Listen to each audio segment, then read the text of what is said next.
Practice na yan, practice. Puro practice.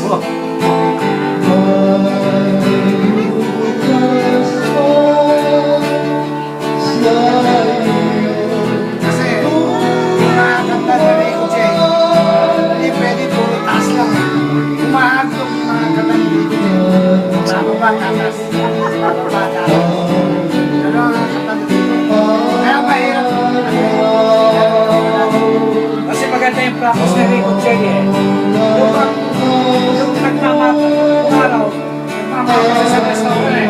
Pagkanya na lang, nag-excited siya.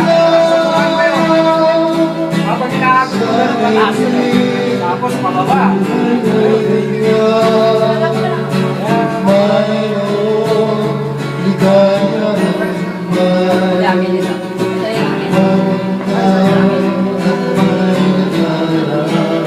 Tapos ito.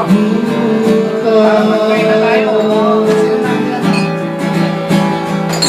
Siyempre.